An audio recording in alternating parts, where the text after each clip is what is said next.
Hey there, I'm Lance. And I'm Jeremy. And this is Hard to Master, where we take a look at games that are hard to master.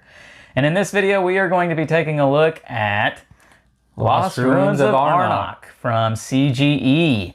And so in this video, we're going to cover what we think about this game, and we're also going to share some strategy tips on it so that maybe you out there might play a little bit better than maybe what you've been playing. Although, better than me. I will still say, enjoy it. I'm not going to claim to be an expert at this game. However, I do think there are some definite tips that you can pick up on in this game to help you play a little bit better, especially if you've never played before. Watching this video will hopefully help you play a very solid first round in this game. So, well, Lance and I were talking, and I told him, let's throw out a screwball. So some of our videos have been a little bit longer, and people don't necessarily want to wait that long. So I said, why don't we just rate the game up front? If that's all you wanted to see, guess what? We just saved you a lot of time. If you'd like to see more about how to play or different tips and stuff, feel free to continue to watch. We'd love for you to, get more out of it. But if you just want to see what we thought about it, how we would rate it, I told him, let's just do that now and save you a little bit of time and effort. We're trying to do that different right now. Yeah, we're switching up. So I'm going to put you on the spot since it was your idea. You're going to make me go first? Yeah, I'm going to make you go first, Jeremy. I actually thought not too long about it today, but I was thinking about it compared to some other games that I had rated recently with you, and I believe that this game here is a very good game. I can see the hype now. I can see the reasoning of why it was one of the top purchase games last year when it was in stock. Yeah. I really look forward to the expansion coming out. We'll tell you more about why and things with that later when it becomes available and not just a pre-order. But based on those things and coming with certain upgrades, yes, and soon I'll be upgrading some more things to make this even more.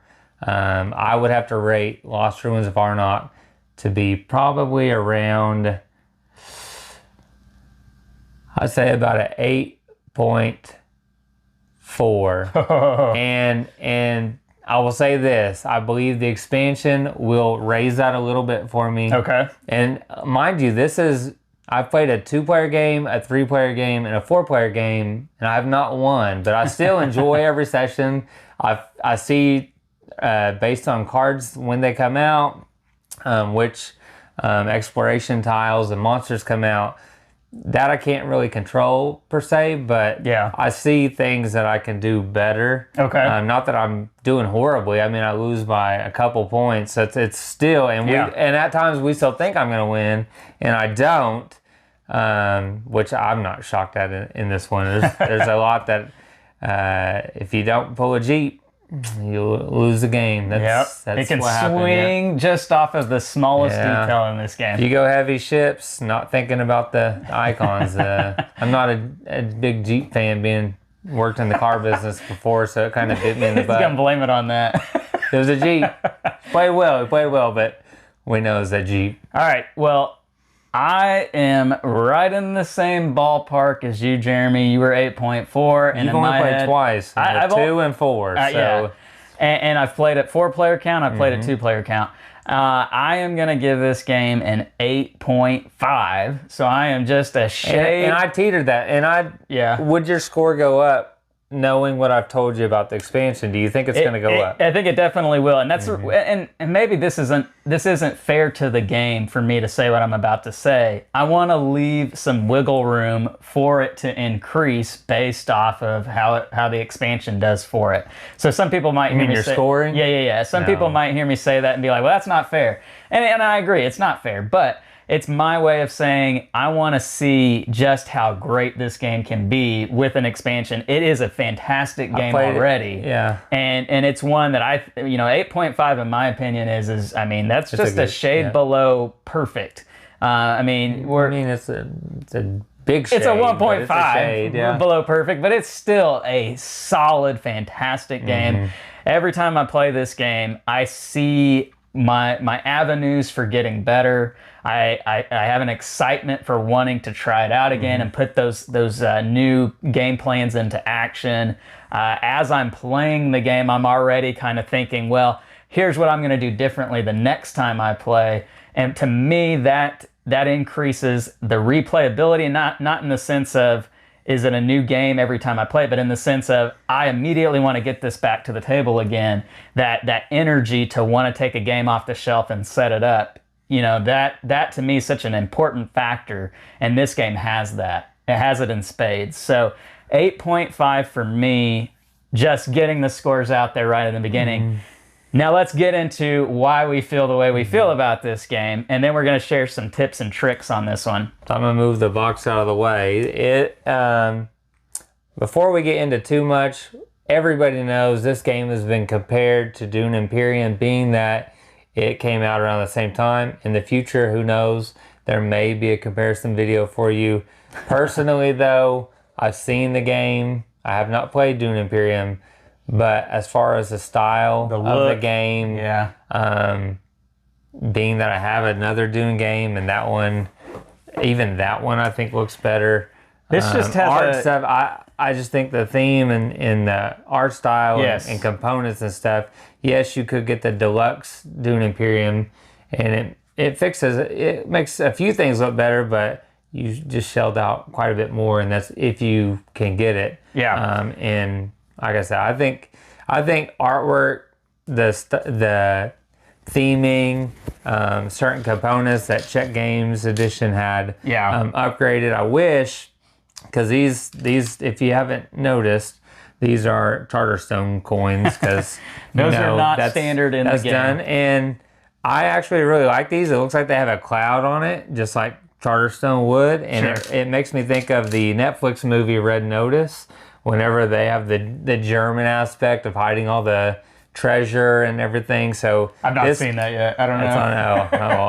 I'm talking to you out there. So, but this gives me kind of a feel of maybe an older type 1920s-ish kind of coin that they had. So that works for me in that sense of it. But the standard chipboard coins, if you like them. And then these, and like I told Lance, I believe that these compass would just be too much of a cost to upgrade because of the detailing and what they would have to be upgraded versus, the stone tablet's probably the most, I would think, with the etchings in it and the cracks, the most upgraded piece of it. I think these would have been just a little bit less because gems, even though these are a little bit different, are constantly made. Arrowheads don't have too much detailing other than being shaped and molded a certain way. Yeah. But one thing I really do like is that they still gave you the stickers for the magnifying glass and book. Here, let's get the blue ones out here. I think that's one thing that I don't feel like I need to upgrade. I mean, I've seen 3D printed ones. I've seen some other ones. Yeah, I mean, I could, but I feel like the stickers made that work just enough for me. I have no need to upgrade that. Only thing I've thought about doing is the meeple stickers, but I'm just not. I've told Lance I'm not sold on them. One package that I see has real cartoony ones, and the other one has, there's no differentiated look of the female, or two of the colors are going to look the same.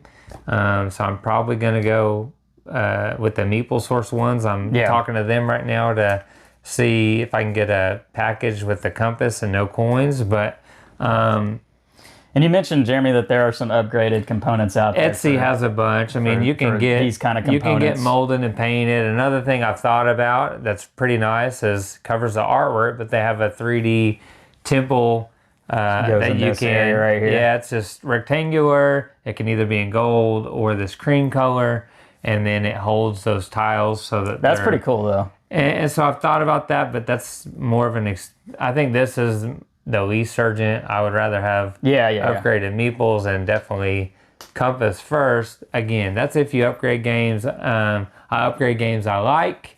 Sometimes I upgrade games that I'm like for a day, and then spend more on the upgrades than the actual game. Exactly. It's hard to sell, hard to get rid of them at times. Well, let's talk about gameplay and why we like this game as much as we do. I'm going to throw out there that one of my favorite aspects in board gaming is whenever I am able to kind of combo moves. If you've watched any of the love to hate videos out there, that's something I talk about with my wife Sam quite a bit. I love a game where I can combo my moves because it oftentimes makes me feel smart. Maybe smarter than I actually am. Definitely smarter than I actually am. And I get that feeling with this game. I get the feeling where I can play a card to give me the resource that I need to be able to take this action here, which is going to allow me to move up this track on my next turn perhaps, or buy a card that can then give me an immediate action like these artifacts do that can allow me to do something else. And I'm just prolonging my turn and getting more and more stuff. This is a game that I feel is, if you play it the right way, can reward you and giving you extra actions, longer turns, more resources, and you start to feel like you're kind of the kingpin at the table where you're making everything kind of work for you. That's how I feel when I play this game. I don't know if I've ever called myself a kingpin in a game. I mean, you want to be a villain. But I like the kingpin. But I feel like, because you're right, you do combo and chain different actions to gain things. You can even use your idols to help you where you may need. You're giving up points to do that, but it may prolong that turn. The other two times I never used the idols to get additional cards. This time that's pretty much the only action that I would do with those. Take these actions here by spending an idol. Because of the cards. Using these points. Yeah, the first game I didn't really get many cards. I only had a couple bought 2 or 3 artifacts or item cards. And in the end, that's why I lost by a few points, was because I didn't have the additional cards here. Today I bought a lot of cards. I bought way more than you. And we thought that was going to be the tiebreaker. I thought you had it, yeah. And again, I would pull those cards and use those cards to, I had one card, I just kept using it to get more cards, which is more points.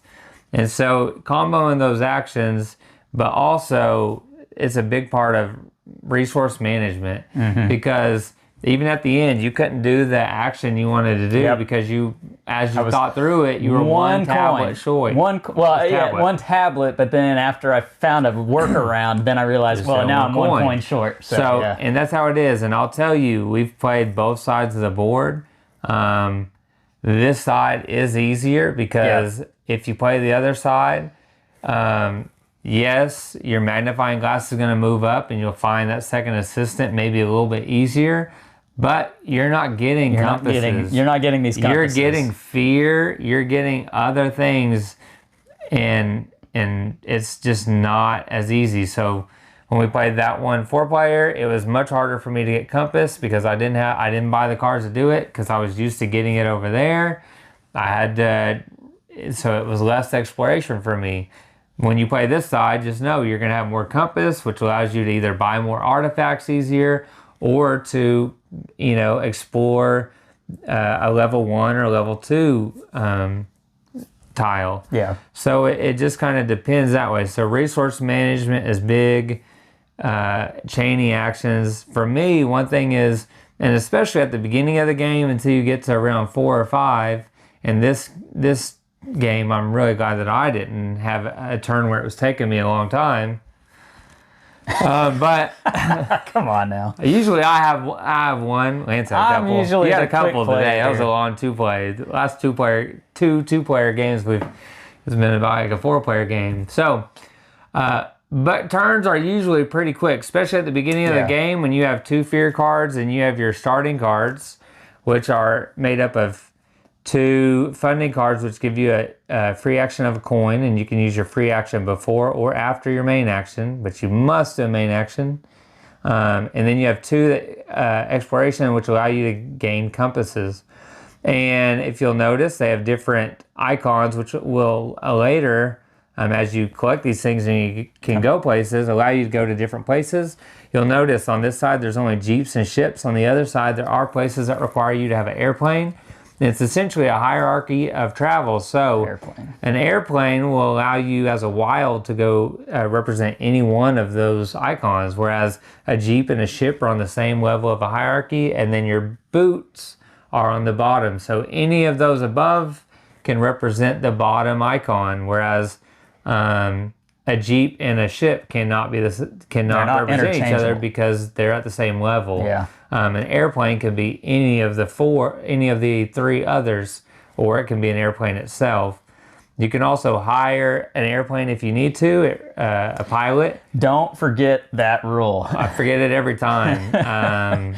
It's on your player aid. Which the player aids are fantastic. It shows you the hierarchy here. But yeah, this is something I'd never really pay attention to, which isn't a big deal, but it's easy to forget that because so much of the game is trying to match the icons, get the resources, and you just don't expect there to be that easy way out of that kind of rule. Yeah, I mean, that's why I usually, and that's another reason why I don't think about it too much, is I've tried not to use I like games that it almost feels like cheating. Like when people compare Agricola and Caverna's a lot easier to feed your people. Agricola's not. I like a tighter game that requires a person that actually is utilizing their resources and their strategies, everything better to come out ahead.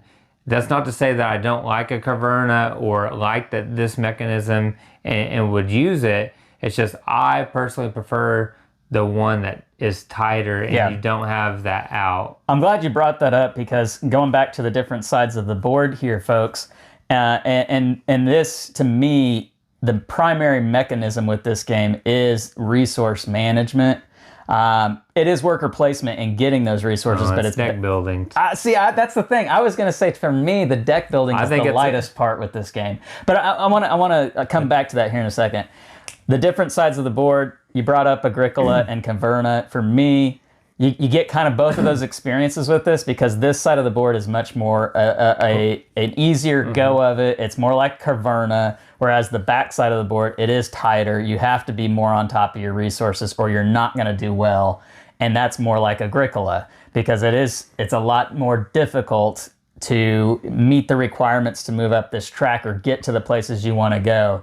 Just like in Agricola, it was harder to feed your farmers. So you get both of those experiences in this game, which is fantastic. They could have just given you the one side of the board, but you do get both sides. And I think that is high value for what you're paying to get this game because you get both of those experiences. So. But I would say, just as far as that, because Agricola and Caverna are still quite different. You could do quite a bit more in Caverna based on the game, and if you don't know, you can look up Caverna. But you have the mountains, you have more to it. As far as difficulty level, level. This would be more of the Caverna side, and the other side with the more fear, and you have to find your assistant and save them. That would be more of a Agricola side, but.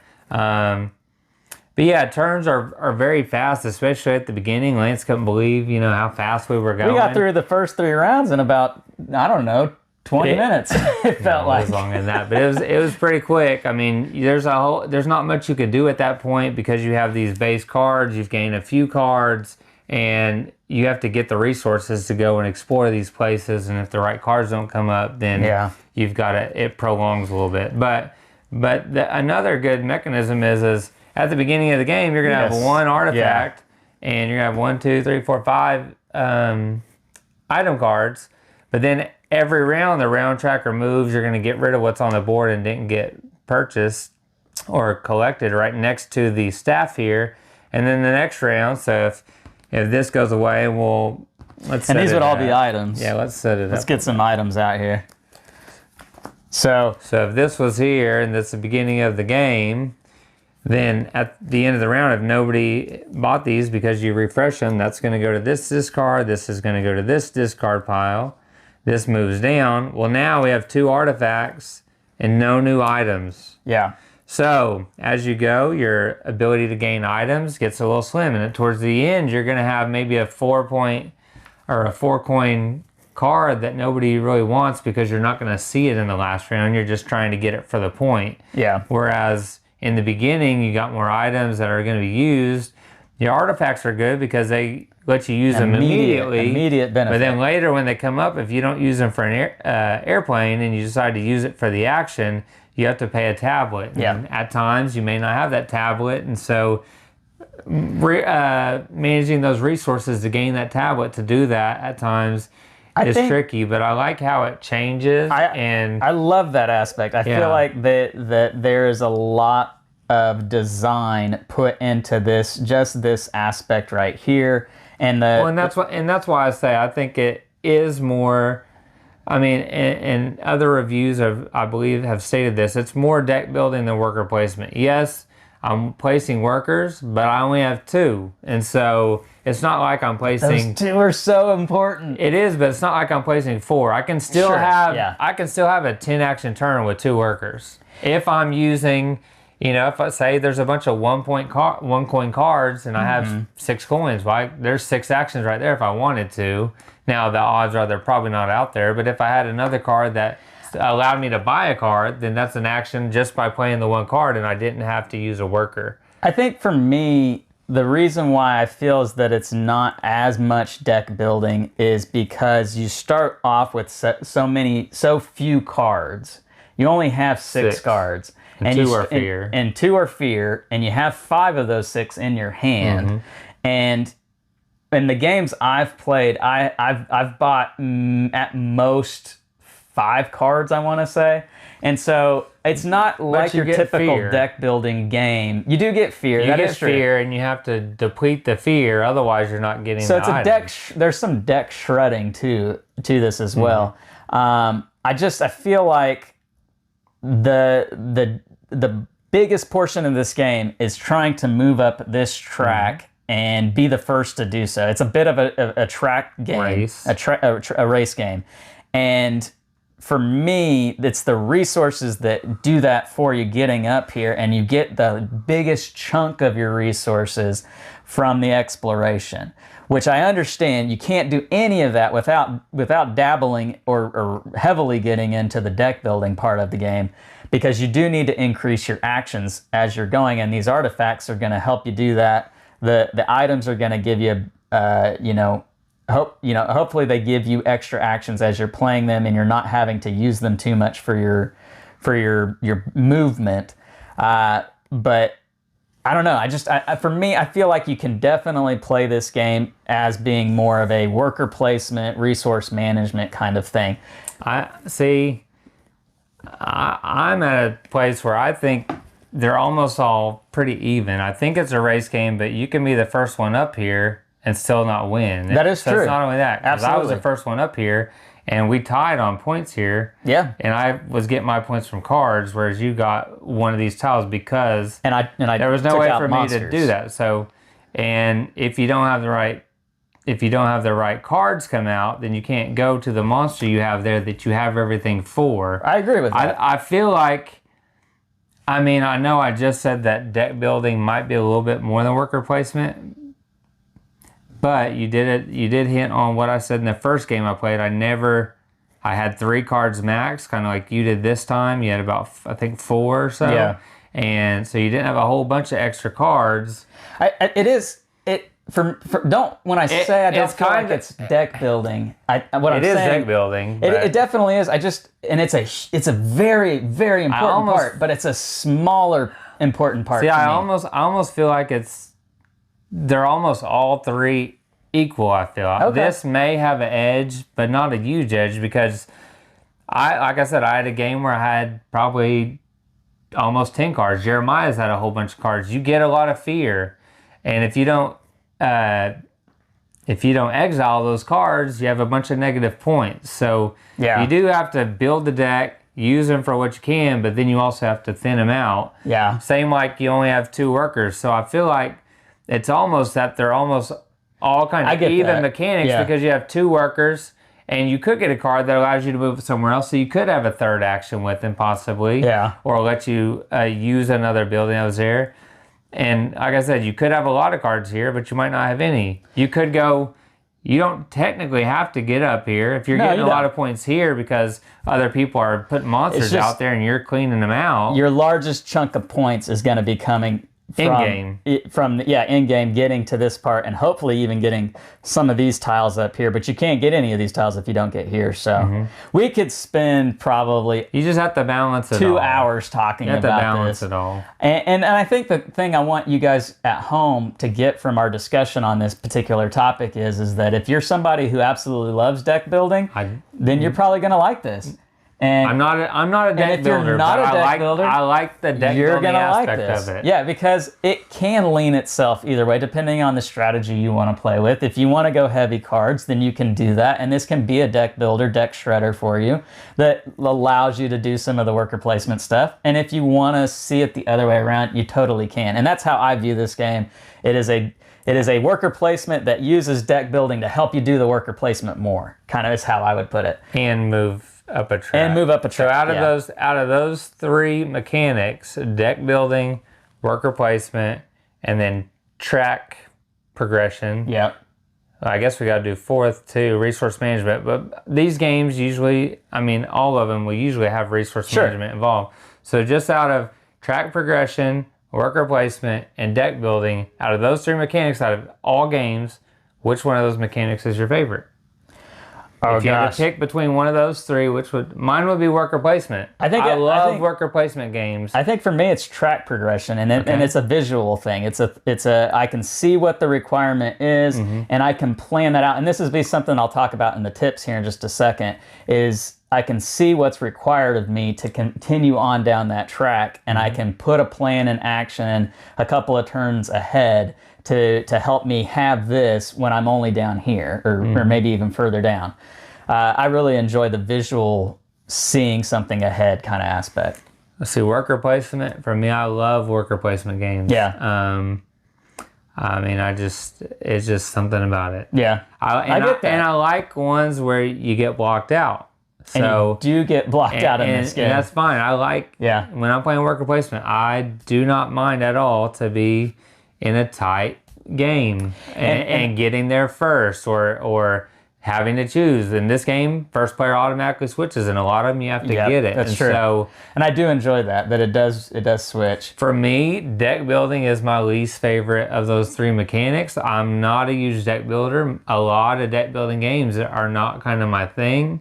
I'm starting to like it a little bit more, I think, because my gaming preferences and likes change constantly. I mean, Lance will tell you, my shelves constantly change. So when I was talking about getting again, he goes, "Didn't you just get rid of that?" And I'm like, well, I like heavier games, but if I just play the one, I'm not going to play another one after. So if I get several 45 minutes to 70 minutes, well, after I play Lost Ruins of Arnak on a late Sunday evening or whatever, then I still might have time to play a Red Rising or Euphoria or hopefully Lords of Waterdeep. Hopefully I enjoy that. But that gives you kind of a sense.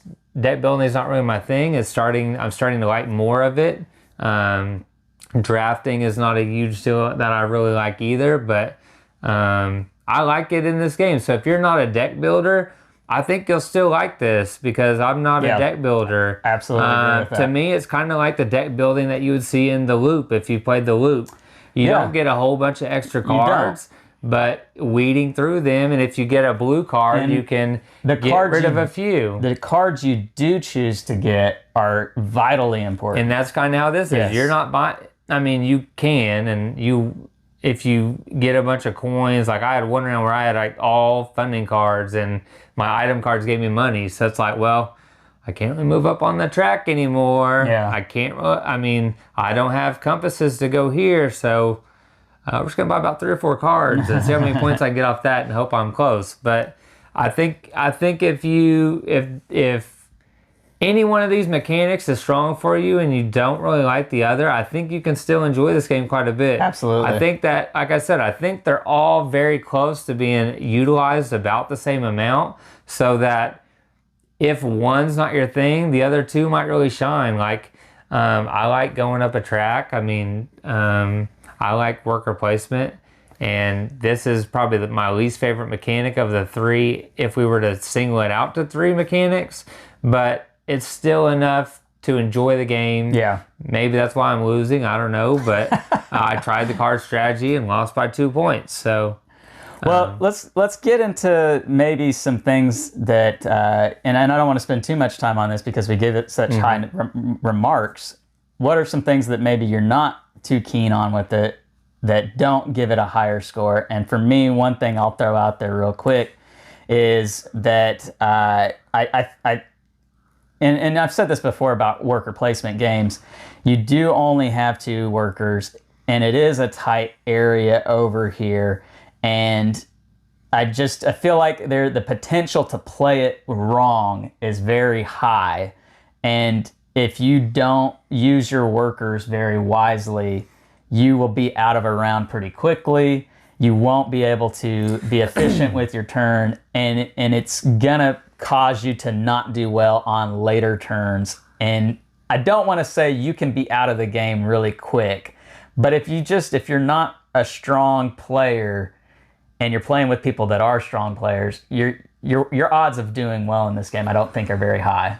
I would say that as far as the worker placement aspect with that, I mean, when you go to a spot, you're still going to get something. So if I go and I get compasses, and I'm going to have them on my board, and hopefully that'll allow me to make up a little ground later. I think that if you were like playing really advanced people and you were gateway-ish level, then yeah, I mean, you might get blown out, but that's the only way you learn. So that is life, I guess. I mean, that's like playing Scythe your first game. We always say you got to learn the game. And if you don't play it and learn the game, then you'll never get better. So I guess what I'm saying is just that this is a game. It's not going to be easy. It's not forgiving in a sense. And what I mean is like you don't get 5 workers that if I played my first worker poorly, I've still got 4 others that I can maybe make up some ground that turn. I've only got 2 workers. What I would say, and this is alluding to the expansion coming out, is there is a new board, I believe, that has 2 new sides from what I remember seeing in a review or a post.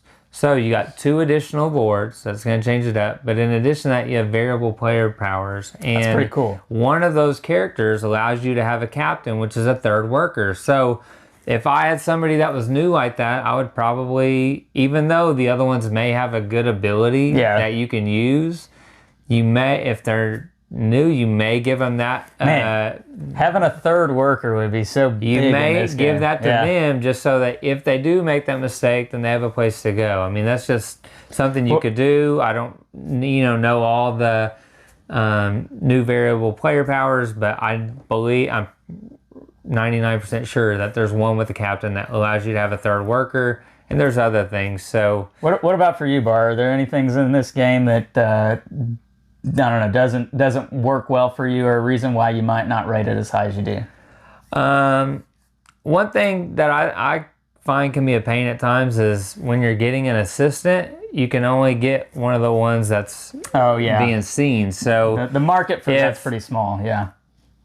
If all that's there is trash, then you're kind of stuck. And then if it's turns it's just kind of turn order luck. Yeah. Just like cards can be lucky. Sure. So I mean, whatever comes out. There's been times where you do something, or like the monsters you get come out are super easy, and you have stuff from the place to get it. That's just random luck, and I mean, it is what it is. It's not like it's like for that. Yeah, it's not like it's doing a whole lot, but when your monsters come out and you've got the resources straight on there, and you can just do it easy versus but I will having talk to about get that stuff. In our tips here in just a second. I got something to say versus on that. having to get stuff. I mean, sure, it's just all that's kind of a random luck draw of it. Yeah. Just like a card coming out that really is a little OP, or an assistant that just comes up that plays right into what you have that hasn't been available. So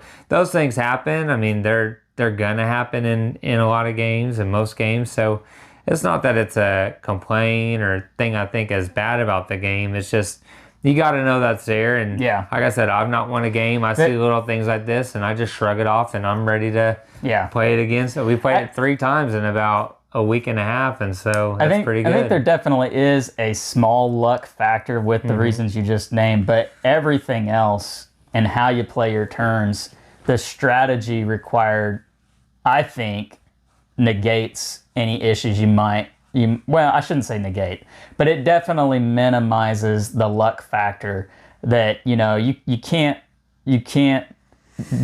play like trash with your strategy and blame it on the luck. No, and that's not what I'm saying. I'm not saying I'm not saying you do. I'm just saying there are, like, if this comes out, you gain a fear, but you get a bunch of stuff. Well, and then the monster that comes out may be a weenie. It may be a strong one that requires rubies or this or that. And whenever maybe this came out and the monster that comes out requires 1 tablet, 1 arrowhead, and you and got a boot. it. Well, guess what? You've got all that and an additional, and that was just luck. Whereas if this one comes over here and you get 2 coins, it could, it's just, it could be the other way around where the monster requires a ruby and a coin, and you didn't get anything for that, And so that's what I'm saying with luck. With your cards, they're luck on the board, but you buying them and thinning your deck out, that's strategy. Yeah, so that's, absolutely. I mean, yes, it is a little luck of what cards you draw. But if you don't want that card in your deck, you can get rid of it. Yeah. And there's still a little bit of luck. But it's not like it's overwhelming with luck. It's not like I'm getting pissed off because I'm just seeing all this unlucky stuff. I mean, you're just at one point, you're just like, well, that's just BS, that, and then you laugh about it. Yeah. It's kind of like when we played Ticket to Ride the other day. Tunnel collapses on me twice with 2 wilds and I have 1 extra, but everybody else, nothing. That's the way tunnels go sometimes. You just kind of laugh it off. You choke it up to that because everybody knows, but it's like it is what it is. And then you just if that kind of thing bothers you about a monster coming out that's one person is getting easier that lines up with what place they went to and the other one's not, might not want to play this. If you don't take things too serious about those things, then it's just a little luck, and maybe next time you'll have better luck. It's no different than rolling a dice, and except for Lance always rolls low. I usually roll high, and that is true. Save the day. So I mean, there's things you can't get away from, Lance. Let's talk about our tips and strategies for this particular game. And I don't know if you want any of mine. I do think that there are some solid things that you can take away that you will pick up on just after your first playthrough. But especially if you've not even played this game and you're going to go play it with people who've played it several times, you'll want to hear some of the things that I think we can share with you that will help you in just your first play. So for me, and I mentioned this earlier, that I really enjoy the comboing effect in this game and other games, that if you are able to chain together one action to produce another action to produce another action, that definitely happens in this game. And you will definitely want to be super observant of the entire board, which you want to do that in every board game, but I think it is easy to get tunnel visioned in this game because you do have the different mechanics, and they are segregated to separate parts of the board. This is your deck building, this is your worker placement, this is your track progression. And you can get tunnel visioned into thinking, okay, if I'm here and I want to move up, I know I need a coin and a ruby, and then I'll know I want another ruby so that I can move up here. So I want to try to work on 2 rubies, a coin, and a compass. And you can get very tunnel visioned on that and be so focused on that you're not even paying attention to the cards up here that might be helping you to progress somewhere else in the game. That has happened to me a couple of times where I even just forget that you can buy a card on a turn, that can be your main action. And I'm so focused down here, I'm missing out on that. So when I say be super observant, what I mean is don't forget huge aspects of the game because you're so focused on needing to do something on a particular action.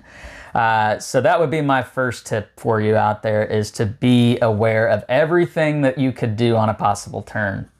What about for you, Jeremy? What's the first tip? Well, I was looking at my score in a 3-player game on this side of the board versus a 2-player game on this side of the board, and it was 1 point difference. So, I played very differently. The first game I did not get any cards. Second time I got a lot of cards. First game I attacked monsters heavy because people would leave them out there. I would go there on the next turn and take them out. And then the track I got to the top. So that's why I told you earlier, I feel like every mechanism is kind of even with how much of a portion of the game is. And like you said, I wouldn't get tunnel vision on one thing. I wouldn't feel like if I made a mistake, then the game's over. You may not win, you may lose by a point or two, but you know, kind of, you start to recognize those things. Sure. And next time you play, you're better. Yeah. I would say, usually, if I were you, I wouldn't push the book too far. The points are so low to move up. That would be a tip. Maybe get it up here so you can flip over your assistant, but it depends if you have a good assistant. I didn't have a good assistant to really flip. It wasn't that beneficial, so I left it there. I would agree with that, yeah. On this side of the board. On the other side of the board, it looks a little different. The rewards are different, so that's up to you because you get assistant. You get an assistant with your magnifying glass, so you get artifacts for moving up your butt. It's just one artifact. Well, I'm talking about on the other side of the board. I think there's a couple more spaces. But that's a lot of times because you already have the other assistant unlocked with that and thematically. But yeah. I mean, you definitely, because you can't pass this past this. It's got to be even or below. So you definitely, as a tip, I would say, try to get this to the top. I think if you're even up here, I think you can still win depending on how everybody else is utilizing the other. If they're just tunnel vision over here, a strategy tip over here. Now, you'll notice these wave tokens. These are only for a 2-player or 3-player game. They have a icon on the back. Technically, this will be over here if it's a 3-player game, but with 2 players, you just set them all out. So you can see some have a double boot. As far as worker placement, because you have to use a card to move to these locations, I would just say look at your cards carefully and decide if you want to use those cards for the movement or the ability. Yeah. You'll see that's a big one. It can make a big difference. If you have a card that's going to let you buy a level 3 card, you could buy a 4-coin card and just pay 1, and it may be, I had one that was a 3-point card, and it got used a few times. So using your card to move to the place or using it for the ability and deciphering when, because I had one that let me exile a fear and gain a tablet. Or I could take extra money that I might need when I was at the end of the game trying to use my assistant to trade it for a ruby. So you'll get at that point where it's like, oh, I don't know which card I want to use. Yeah. And utilizing your cards so that the icon or the action is used the best way. Yeah. And I mean, I think that's a huge point because you don't want to spend the money for these cards to not get the best benefit out of it the most often, and you're kind of, in my opinion, you're kind of wasting a card to use it for this icon when you've got other cards that will give that to you that don't provide any benefit. So, and you may just get a rough hand, out of your deck, and you have to do that, but you want to try to keep that to a minimum. I'd also say, because with the fear cards, you can use them as a boot. And if you use that boot just because you're not ready to go do a spot, and then later you needed that boot and you just wasted it for no reason, which I actually did once, which is hilarious. Moral of the story. Guess what? Using those for the... You need cards in hand. That was a mistake one. I shouldn't have done it, but it was also kind of a random kind of bad luck thing. I mean, that happens. The more you can keep the cards in hand, the longer you're going to stay in around. Yeah. And you want to stay in around for as long as possible. Resources too. Yeah. Because you could have cards that just allow you to move, and they're, maybe it's a card you don't have any in your draw pile, so you can't really use it, but you use it to stay in because otherwise you would be out. Same with resources. If I needed resources because I want to move up the track and I've just got cards that don't let me do nothing, I don't have resources either, well, I'm not going to have too many more turns even though I have the cards. So let me throw another tip out there, and that's in regards to this worker placement exploration part of the board, and that is the timing for when you explore is super important. You want to make sure that you are exploring towards the beginning, maybe the middle parts of a round, but definitely not towards the end of a round unless you've got a lot of resources that you've stockpiled throughout the course of a turn.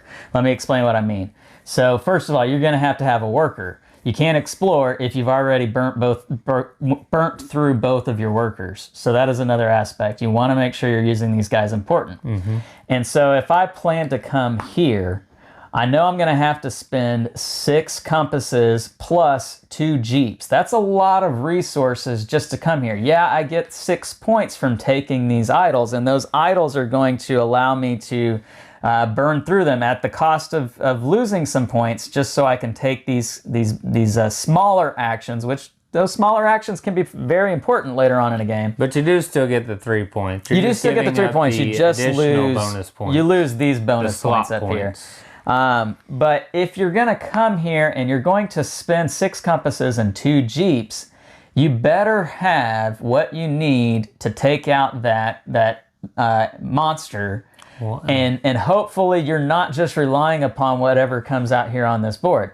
And so making sure to do that at the earlier parts of a round is going to give you more of an opportunity to get your resources that you need in other places if you don't get what you need on the location. Like if this one comes out and you need an airplane and an arrowhead, like it's something that might come out on my turn. Yeah. You're probably not going to do it that round because airplanes are difficult to get. Unless you have 2 coins, but if you forgot that you could hire a pilot, well, you didn't win that one.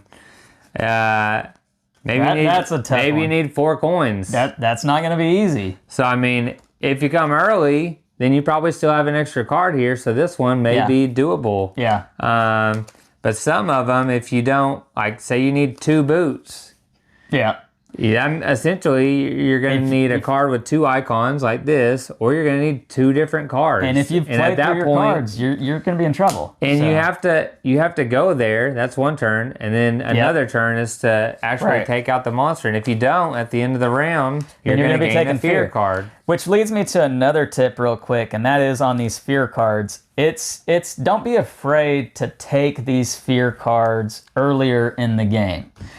You're going to have opportunities to shred them out of your deck, which you absolutely will want to do because, well, they're negative points, but they're diminishing. Not only are they diminishing your what you're getting, your stronger movement. You're watering down your deck. And you're getting just a boot, which is one of the most least beneficial resources. Well, you can't even go up here if you have a boot. You have to go down there. You could only use it for maybe a monster, some maybe a card or assistant, but usually you're going to get a basic resource. Yeah. 2 of a couple of them. So don't be afraid to take big actions like this particular one right here that's going to give you a lot earlier in the game or the middle parts of the game, but you want to shy away from that towards the end. And having a few, like in the game we played Sunday, having a few, like I had 4 of them. I thought I got rid of more, but I had 4. Jeremiah had 6. I mean, and Jeremiah still won. So it's kind of like Red Rising. I don't think getting a whole bunch of cards is bad per se, and I don't think having a bunch of fear is bad. You just have to find a way to negate those negative points. So another thing that I will throw out there coming over to this track progression, I mentioned this a little bit as far as why I really enjoy this. It's so visual, you can kind of see what you need to move forward. Don't just focus on, well, what's right ahead of me. If I'm right here and I need a ruby and a tablet to move up to this section, or maybe I need 2 arrowheads or all this right here, don't be just focused on moving to this section. Go ahead and start planning for how you can get the next section so that on maybe the same round, you're moving up not just one section, but 2 sections. Well, more than that, I mean, usually that's not going to happen. What I would think, more than likely what you're trying to do is say these aren't all the way up there yet. You want to see what can I do here and maybe go here or... Sure. Yeah. No, I'm not just saying it's just the It's book the same concept, but your magnifying glass is usually... Yeah, I was just using this because these are all the way up here. I know, but I'm saying that's more of... You're going to move this more. Yeah, you definitely want to move the magnifying glass more. And usually, especially on this side, you're getting more. That's getting you... Unless you get up to here, you do get a major benefit, but it just feels like after you get that magnifying glass up there, you see these points. So... Yeah. And leftover coins or nothing, leftover tablets or nothing. So you got to get up that track. So, and the other thing about this track too is it is a race, and so you are wanting to try to be the first person to get your magnifying glass up here because the games that we have played have been extremely tight. I mean, we're talking just a handful of points separating first to... I mean, in a 4-player game, I think it was about a 10-point spread between first to fourth. So it's a very tight game, and the difference of it was exactly 10. Was it exactly 10 points? 13. Okay, 13 points. But the difference between winning and losing is maybe just a couple of points, and that could be because you didn't get up here. Another thing it could be is because when you do get up here, if you are still managing your resources well, you can get extra points by playing this part of the game correctly. You want to make sure that you are getting these sets, either these 2 completed or these 2 completed if you can't get all 3 done, so that you can be getting these 6-point tiles rather than these 2-point tiles. Because these 2-point tiles, yeah, it's better than not getting anything, but chances are you're better off using, if I only have 2 tablets and a coin, I'm probably better off using those resources somewhere else that would probably get me more than 2 points. And that's what I was saying. At the end of the game, I was up here. I was the first one up here. But there was no...